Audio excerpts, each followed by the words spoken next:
How's everybody doing today? Can you guys hear me okay?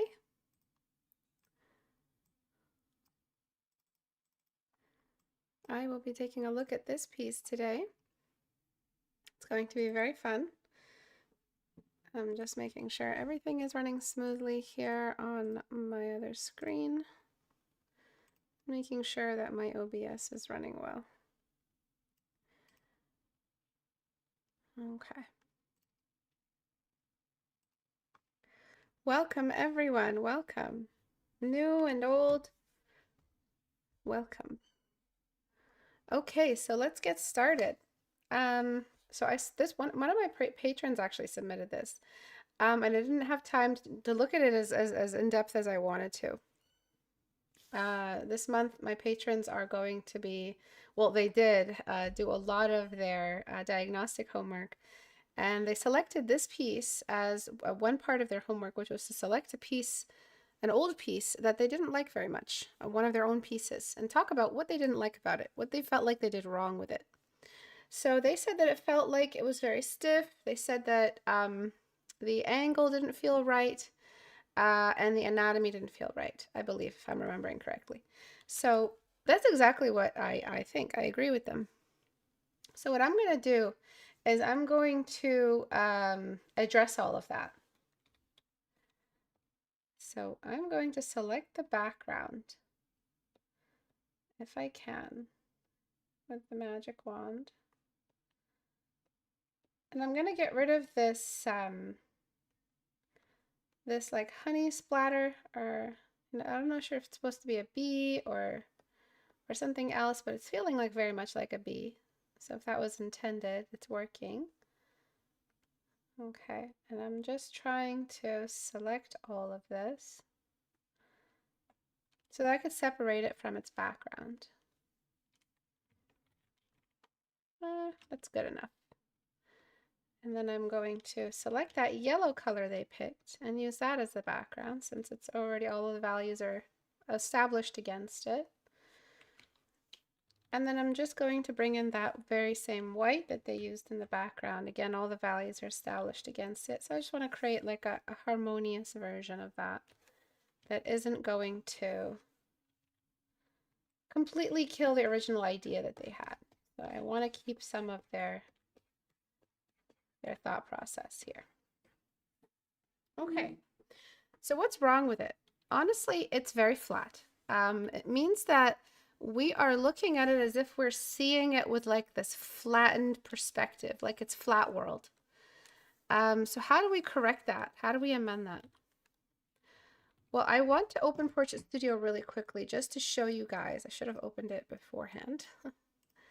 But I want to open Portrait Studio just so that I can show you exactly what I mean instead of just stumbling around the terminology. But the reason it looks flat is because you got all of the objects, all of the parts. Let's say we have the thigh right here, right? Let's say this is the thigh, and this is the torso, and this is the, the lower torso. This is the upper torso. This is the shoulder. This is the other shoulder. This is the chest. This is the neck. This is the head. So everything is beside each other. So the necklace, the pearl necklace, all the pearls are beside each other, instead of showing us that some pearls are in the distance and other pearls are in the distance and they stack. This is called stacking. When you stack to create a rotation. This is one of the most important fundamental units I teach my students. Stacking. Let me give you another example. Let's quickly draw a little bear. So let's draw a cute little bear. All right, and he's just being adorable. Okay. And so let's take that exact same bear and rotate him. What do we have to do to his character, to his drawing, to rotate him? The only thing we have to do to rotate him on one axis is stack. Meaning this ear is now in front of the line of the head. Do you see that? Whereas before it was behind. Line, ear, ear, line. Okay, that's stacking.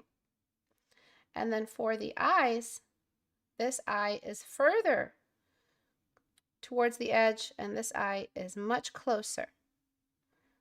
Okay, so it's more towards the middle. So this one and the nose have a shorter distance between them than this one. Again, this is called stacking. Before, his lips were like a perfect triangle. Here, they're like a slanted triangle. Okay, what about the arms? Well, we don't see his chubby belly from the front, so we have to add more volume for his chubby belly. And the arm is the same thing. It's going to stack in front. So this is what animators do. This is all about this is all animation's about. All right? And then this ear is barely going to be visible over there. And the other arm is showing as behind. So take a look at this. This sphere is behind this sphere. This sphere is in front of this sphere. We've rotated. Okay? Things have rotated this way.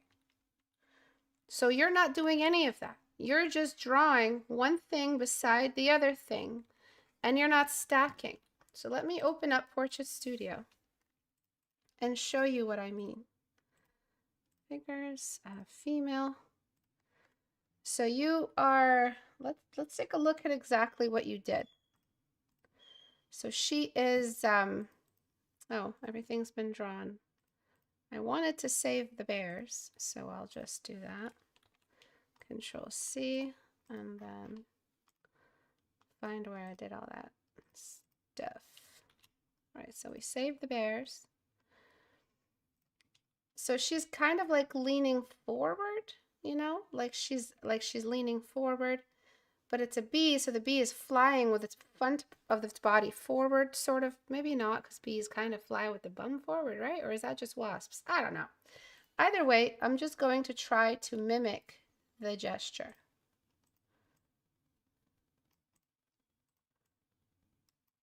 Okay, so I'm just doing a really simplified version of that same gesture. Oops, oops, oops. And it doesn't even matter if it's the exact same gesture, because the fundamental is the same. So I'll just do like something like that. Something akin to the same kind of pin-up. Actually, I'll straighten this side and push it back. The same pin-up kind of scenario. All right, so I want to rotate and kind of like stick the chest out a little bit. Stick the head out just a touch, actually. And lean the body forward. And maybe like do something with the arm. So what we're seeing here from this angle is like kind of what you did. Okay, so when we flatten all of it, but we still have stacking. We still have the chest in front of the arm. We still have some of the torso in front of the hip area. There's some perspective happening, but in yours, there's a front view perspective. Like this is a LinkedIn profile picture. You know what I mean? Like it's perfectly level with the cameraman. It's just a full-on profile picture. But then everything else feels like it's not quite flat. We have like this movement of the hip. We have this rotation of the neck. So is the camera the same level? Because if we were to level the camera, oopsie, if we were to level the camera the same way, okay, the body really would stack in front of itself. We would see some stacking. So you have like three perspectives happening at the same time. So what I'm going to do is this. I'm going to give it a bit of that perspective. I'm going to lean the body forward. I'm going to put the front of the body behind, in front of the lower body. And I'm just going to do something more, it's going to still be pin-up-y, but it's going to feel very much like she's in flight. And we have that same kind of energy. Okay, so it's going to take a bit of surgery, but it's going to look right in the end. I'm going to try to keep the perspective you have, though. And I'm going to separate all these components from each other. So the hips and the torso will be separated from the thighs, so that it's easier for me to work on this. So the first thing I'm going to do is the shoulders. I'm going to enlarge those.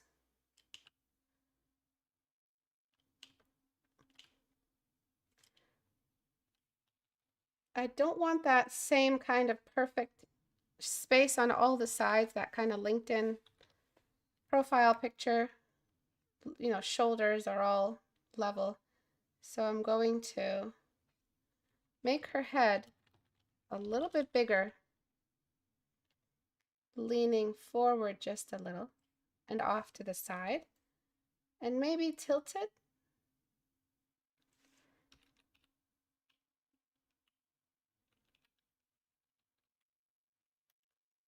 And basically what I'm trying to do, if I can sketch it out for you really quickly, is I'm trying to do something like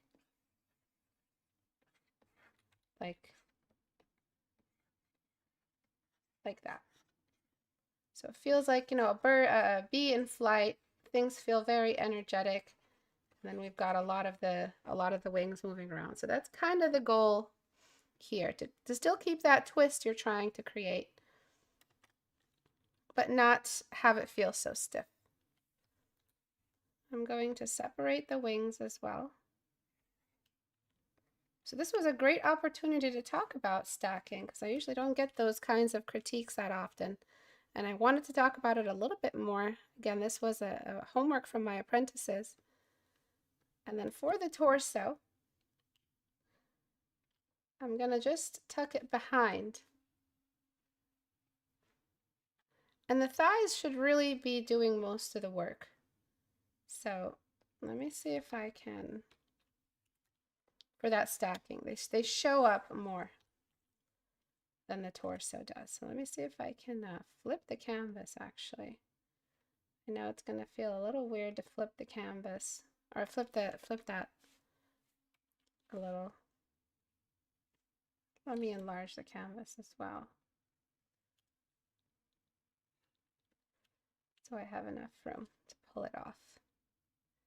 So right here, we're just showing how the different body parts are like stacking in front of each other.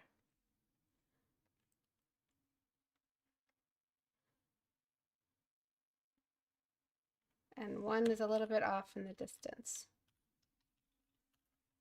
One layer. This one is completely ironed out. So right here, this leg could have been rotated so that the thigh is just facing the camera. We didn't have to flatten it out like that. So filter, liquefy. And so I'm just making the thigh kind of face show backdrop. Face the camera a little bit with the other leg behind it. Trying really hard not to make this look wrong.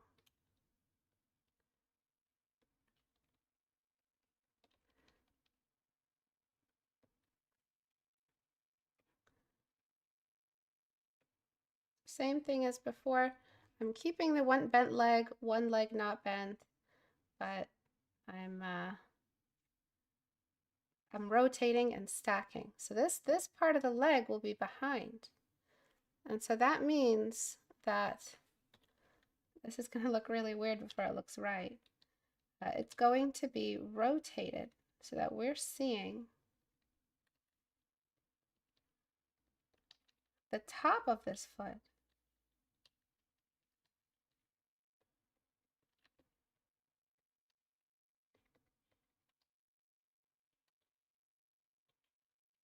And maybe even pointed further away.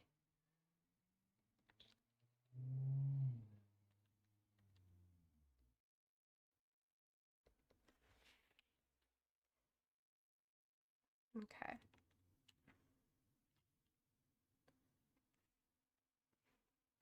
And that's going to go behind and behind.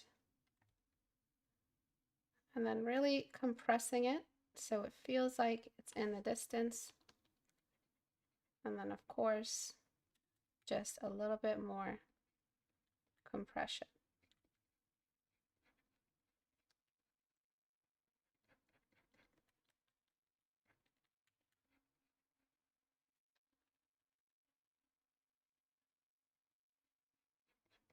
Okay, so we're trying to create this sense of rotation and movement. This leg could be bent a little bit as well. It seems perfectly straight. It can do a little bit of bending to feel a little bit more flexible. So now we have this more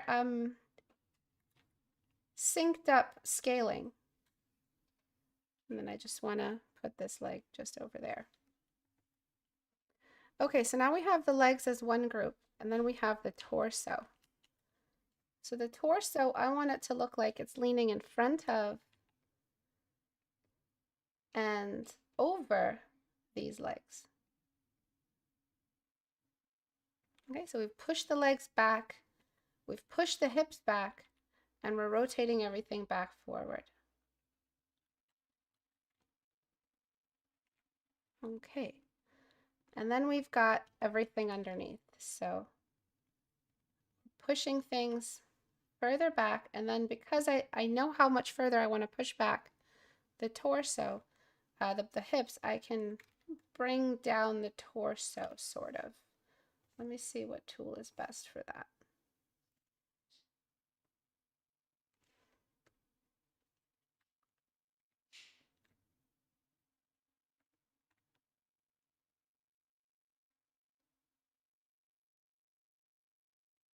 Okay.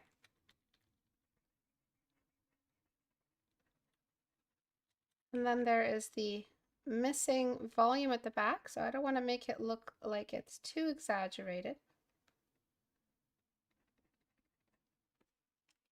And then there is also exaggeration, like full-on exaggeration, league splash type exaggeration. So we can really enlarge the front of the body. We can really enlarge the head. And then finally, I'm going to give the head perspective so it doesn't look like it's fully, level with the camera. So I'm going to tilt the nose down. I'm going to tilt the mouth down. Again, it's going to look very weird before it looks right.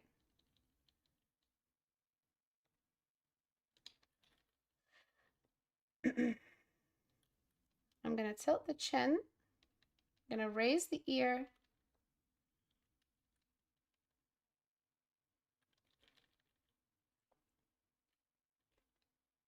Increasing the size of the eyes. Not worrying too much about the nose, like the nostril.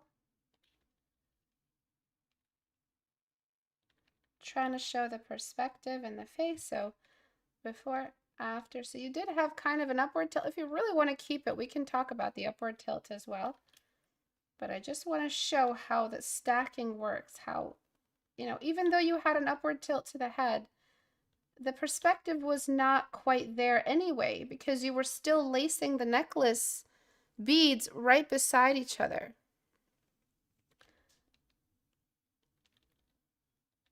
So remember the necklace? Do you guys remember the beads of the necklace? And so that was the issue. So a little bit of perspective on the head isn't going to repair that. Oops, where'd it go? And so I'm just increasing the size of the eyes just a little bit, showing more of the back of the head,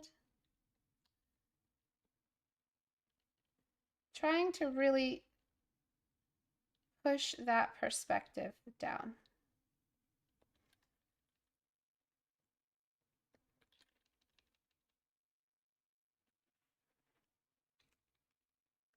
Not trying to make it look like an elf either.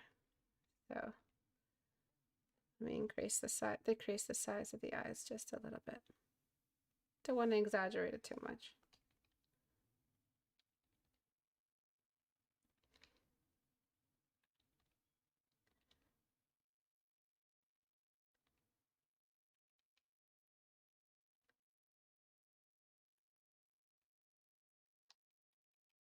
Okay, and then all together, just sort of lengthening the face so it doesn't look too chibi or like, you know, cutesy. I'm just trying to keep it the same character all around. Filter. I'm just going to pinch the middle there.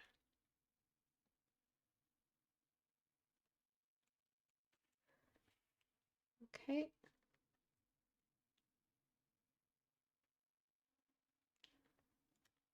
And then just increasing the size of the head. Again, putting it in front of the neck. So we create that stacking. Actually, I don't want to increase the size of the head too much. Okay. So we would need to also shrink that back foot so it doesn't look like it's exactly this, at the same level as the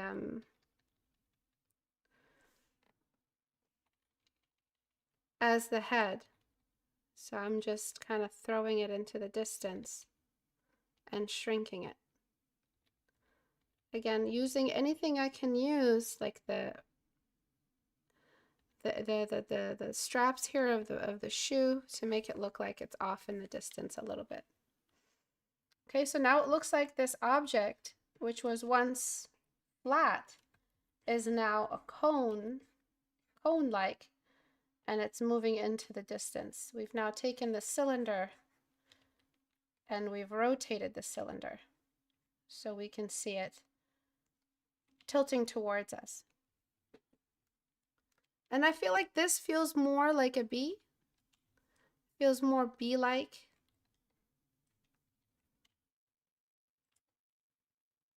And you can exaggerate it even more if you wanted to by messing around with those transform tools. I also recommend not showing her hair to be so neat. Kind of just really letting her hair move around a little bit. It's kind of hugging her face, which doesn't feel like she's in flight. So just a little bit of movement in the hair.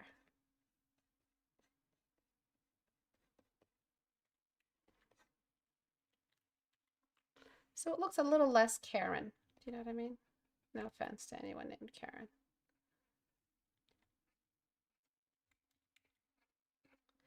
Those movement lines that you added, that you know, we're supposed to add animation, are definitely adding animation now. Now that we have increased the stacking. Now that we've, oopsie, now that we've added, oopsie, that stacking. So the next thing I'm gonna do is just add like a fluttering to the wings. So decrease that. And then same thing, but rotating downward. Decrease that. And that fluttering is going to create filter, blur. motion blur, and I'm just gonna pick a motion blur direction that creates that double look. You could probably put another one beside it. Oopsie. Which one are you? Oh, there you are. Just to, you know, show that fluttering, but significantly decreased in size. And then this one, same thing. I'll have to adjust the face a little bit more actually now that I looked away. Motion blur. And we're just doing the same thing for this one. And then the main one also gets a bit of motion blur. Oops.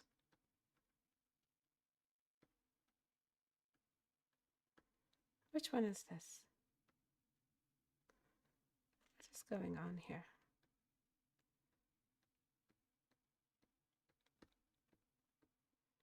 Okay. All right then. So I doubled it for no reason. So filter, blur, motion blur.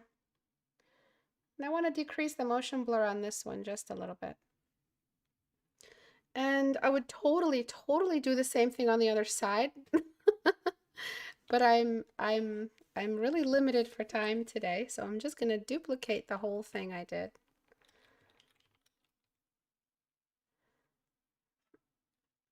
And then just flip it.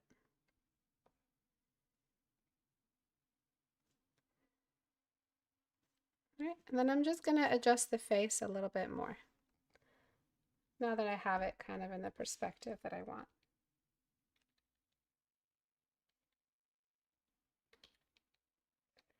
I also want to give it a bit of expression change. She's you know, she has that kind of like beautiful look, but I want to add kind of like eyebrows that are a little bit higher.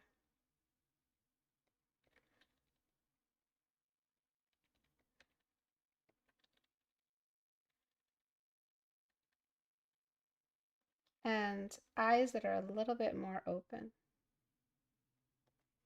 She's flying around. It really shouldn't have that kind of like a sleepy eye look, like that drowsy but beautiful look.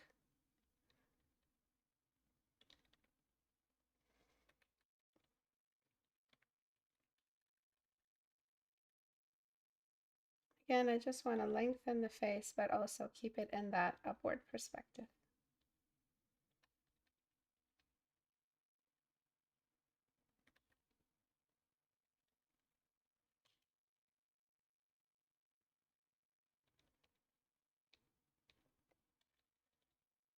The ears really give away the perspective, so make sure you guys write that down.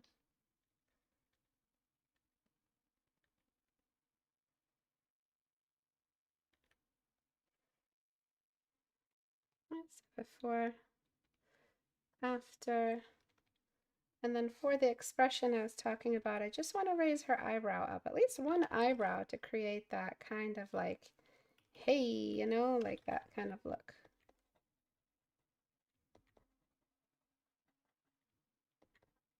Just excited and happy to be there.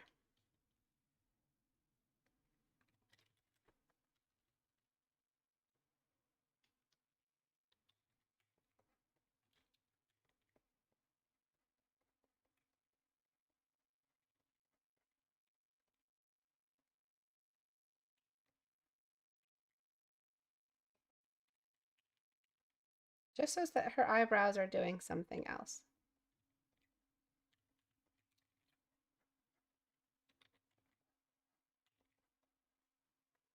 And I'm merging that down. And I'm blending away. Oopsie. I'll merge that down as well and blend away. And I just want to jump into liquify one more time for the face. So filter, liquify. Don't want her to look sarcastic, just excited.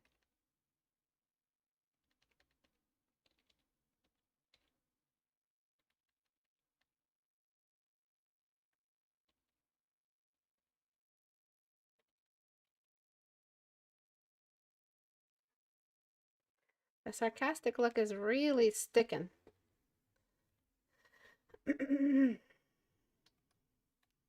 How do I want to do this? So maybe something like sneaky. Eyebrows are such a big deal when it comes to expression. So always make sure that you spend a little extra time on it so you're really feeling that expression come through. I could do a little bit more, but again, I'm short on time today.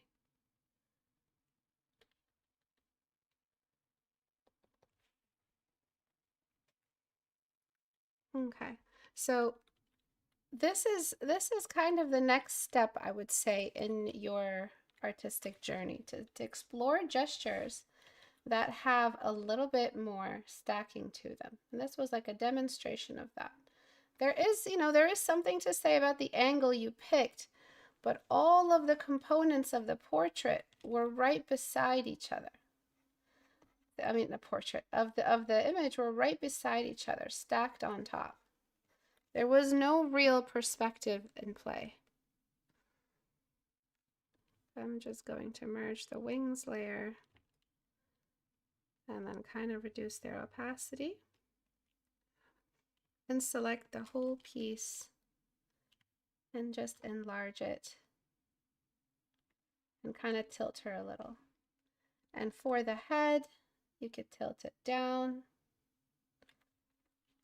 to create that sense of perspective and increase the size of it just a little bit more.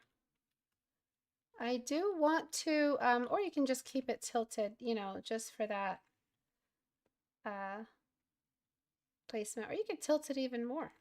It doesn't matter because the neck can do all kinds of stuff.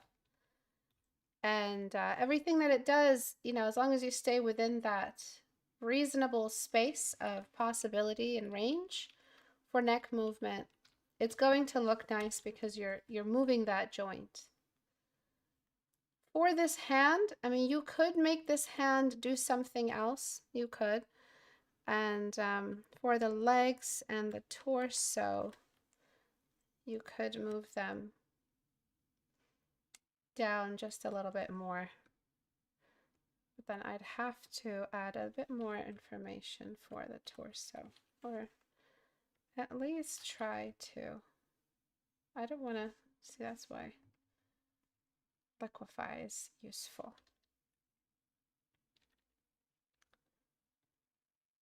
I don't want to mess up the back where it touches the hips too much because it looks okay.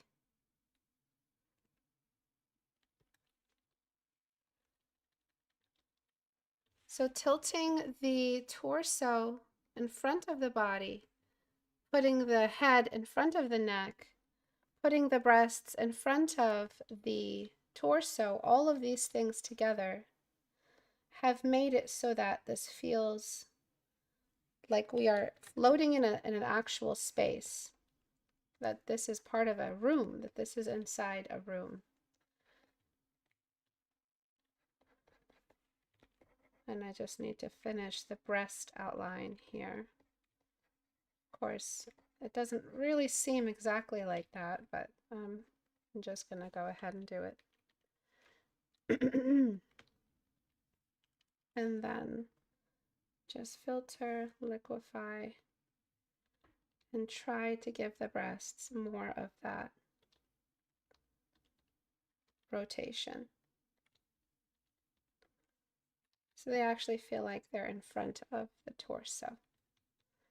And then that whole torso area is now misaligned with that, that armor, but that's okay. I'm just going to give it a bit of shadow. The head size, it's really up for interpretation at this point. Sometimes it feels a bit too big, sometimes it feels like it's not big enough. But at least it's in front of the back of the shoulders now.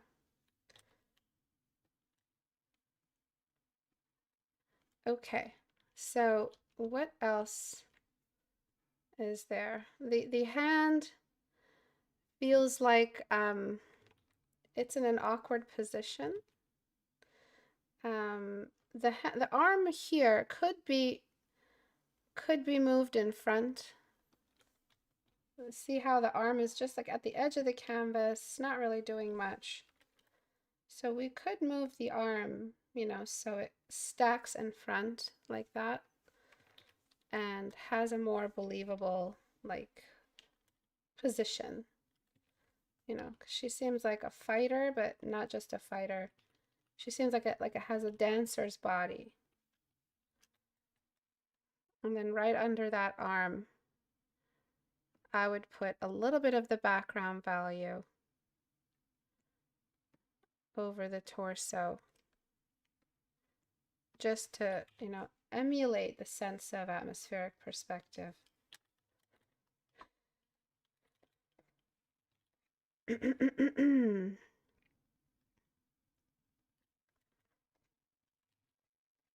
So that the arm feels like it's in front and that further part of the body feels like it's back there. For the wings, this horizontal line is disrupting that sense of motion in the wings. And then there's a lot more we could do to really force it, but I'm trying to stay in that same angle that you picked, that same perspective, oops, that you had before.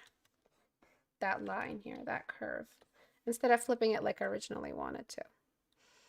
And then for the torso, I just want to get rid of this kind of misaligned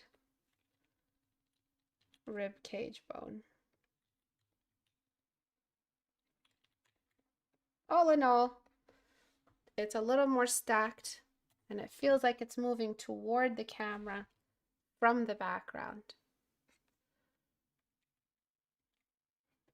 Whereas before, everything was flattened out, which is not a good look in your illustrations. It's really not, because that's what reveals, like it sticks out like a sore thumb, how little miles you've actually put into your gesture drawings.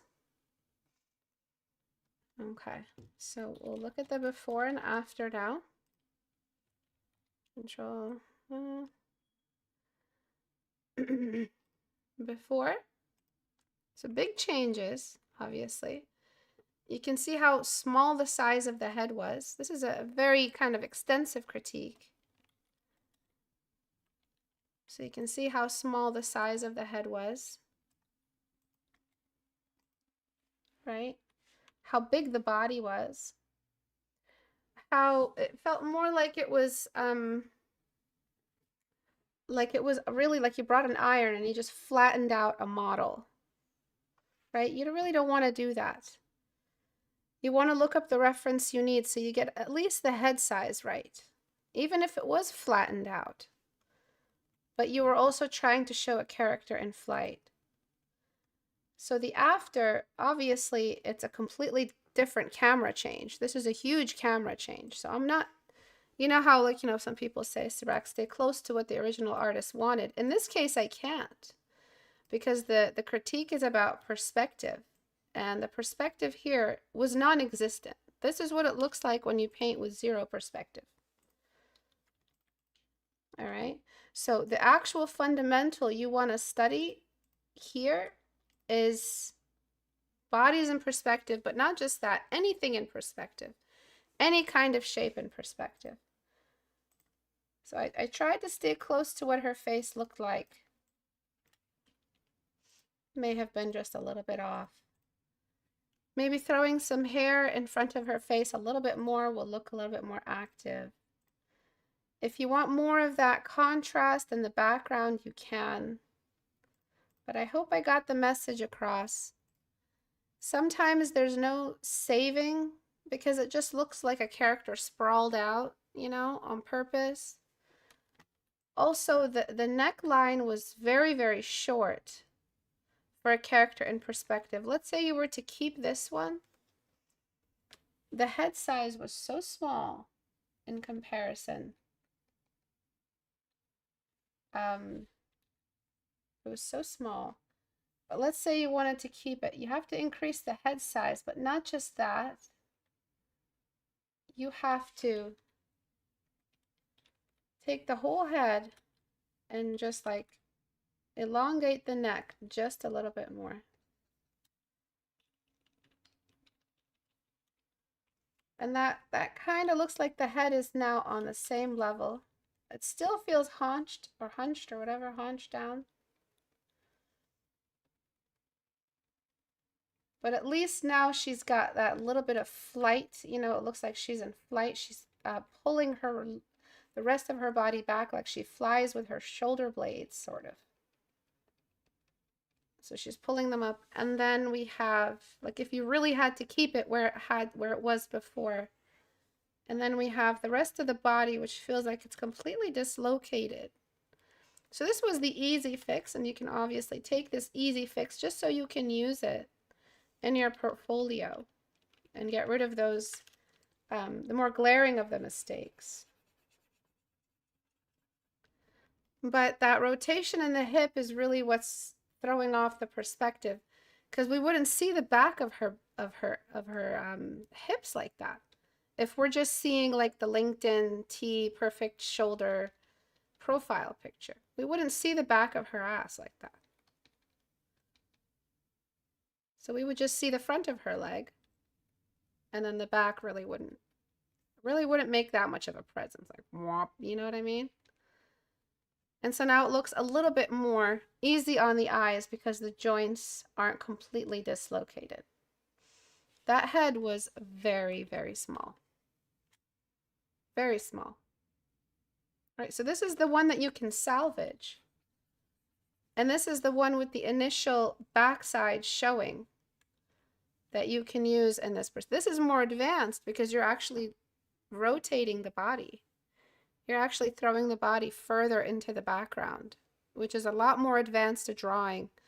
But if you really want to keep your original idea, this is how you can correct it. Before, after, and before, after. Okay? So this one was very extensive. Studying human figures doesn't start by studying muscle groups. That's useless. Anybody who tells you sit there all day and memorize muscle groups is not doing you a service. Studying rotating shapes helps you rotate human bodies, because the human body, for the artist, you don't need to learn medical diagrams. You need to learn the shapes within the human body. You're transferring a lot of active mechanical information into a flat 2D plane. These are three-dimensional objects. The human body is a real thing that exists in three-dimensional space, and you're compressing it into 2 dimensions. So when I say that, doesn't something ring in your mind? Oh, so that means we're transferring into a cube. So that means there are cubes in the human body. So ergo, I hate using that, ergo, we are going to transfer flat objects into 3-dimensional objects. That means we can transfer the human body into the world of the flat drawing, the flat world. We're in flat world here. We can only go up and down. We create the illusion that we have some space in the background to go into. We create the illusion that this is a room. It's not a room. It's flat. We're faking everything, and we fake it well. So study shapes in order to draw human bodies in perspective. Don't study muscle groups, because that's ridiculous. Muscle groups are like makeup. They're decoration. They sit on top of the shapes that those muscle groups collectively create together. So yes, the bone, and there's muscle, and there's fat, and there's all of this stuff, but together they create a cylinder. Together, the human torso creates a cylindrical, sort of cube-like, triangular, or whatever you want to, however you want to interpret it, based body to body. Everybody's different and needs a different shape. The thighs, yes, there's a hole, but they coil, and they coil into a cylinder. So if you can put these basic shapes in perspective, you can put the human body in perspective. But this wasn't just a perspective issue. This was a scale issue. The head was not, it was unreasonably small. Okay, that's it for today. I have a lot more pieces to critique for today. I have a lot of my apprentices here handing in some homework. I've completed half of them. I'm going to go complete the rest. This piece was submitted through Instagram, through my DMs. I don't usually accept critiques like that, but I couldn't say no because it looks like a fun opportunity to talk about the nose and the nose structure. So I'll do that on Thursday this week, Thursday at 5 p.m. Thank you everyone for coming today. I really appreciate you guys hanging out with me on the live stream. I'll see you guys next time. If you want to submit your work for critique, all you got to do is go to istebrak.com. Click on the subreddit icon right here. That'll take you to the subreddit where I found pieces to critique today. Thank you everyone for coming. I'll see you guys on Thursday. Bye.